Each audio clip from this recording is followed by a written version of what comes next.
আজি মই আপোনালোকৰ মাজলৈ এটা সুন্দৰ ৰেচিপি লৈ আহিছোঁ, যিটো ৰেচিপি অতি সহজতে বনাই আপোনালোকে খাই পেট ভৰাব পাৰে। আজিকালি যিহেতু মানুহৰ সময়ৰ অভাৱ, গতিকে ধৰক খাবতো লাগিবই।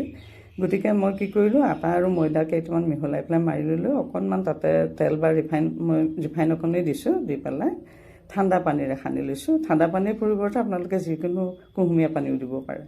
এতিয়া মই এইখিনি বেলি ল'লোঁ, অলপ ডাঠকৈ ৰুটিটো বেলিব লাগে, ডাঠকৈ বেলিলোঁ। তাতে মোৰ অলপ পোহা ৰৈ গৈছিল, পোহা মই অলপমান সোমোৱাই দিলোঁ। পোহাৰ পৰিৱৰ্তে আপোনালোকে ঘৰত যি থাকে, ফ্ৰাইড ৰাইচ থাকে, কণী থাকে বা ব্ৰেড থাকে, যি থাকে তাকে এনেকৈ সোমোৱাই দি আপোনালোকে এইটো চাওক, মই কেনেকৈ মেৰিয়াই দিছোঁ। এইটো চাওক, এইটো এনেকৈ মেৰিয়াই দিলোঁ। দি পেলাই কি কৰিলোঁ চাওক, আকৌ অকণমানে মই বেলি দিলোঁ।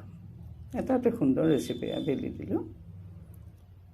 আপোনালোক যদি মোৰ চেনেলটো প্ৰথমবাৰ আহিছে, তেতিয়া প্লিজ ছাবস্ক্ৰাইব মাই এইটো যে টেষ্টি কিটচেন। এতিয়া মই গেছটো জ্বলালোঁ, জ্বলাই পেলাই টাৱাখন পাতি দিলোঁ। দি পেলাই টাৱাখন অলপ গৰম হওঁতেই টাৱাত তেলখিনি বৰ্তমান দিয়া নাই, ৰুটিখন দি দিছোঁ কেৱল, দি দিলোঁ। দি পেলাই এতিয়াহে মই অলপমান ঘি দিছোঁ। আপোনালোকে ঘিৰ পৰিৱৰ্তে যিকোনো খাই ভাল পোৱা তেল, ৰিফাইন হওক, মাষ্টাৰ্ড অইল হওক, যি ভাল পায় তাকেই দিব পাৰে, একো নাই। দি পেলাই এতিয়া এইখন মই সুন্দৰকৈ লুটিয়াই ভাজি ল'ম।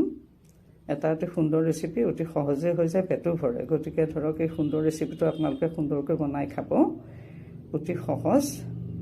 এয়া চাওক, আপোনালোকে এই ৰেচিপিটো চাহৰ লগতো আপোনালোকে দি সুন্দৰকৈ খাব পাৰে, নাইবা যদি দালি জোল যি থাকে সকলোবিলাকৰ লগতে লৈ আপোনালোকে খাই পেট ভৰাব পাৰে অতি কম সময়ৰ ভিতৰতে।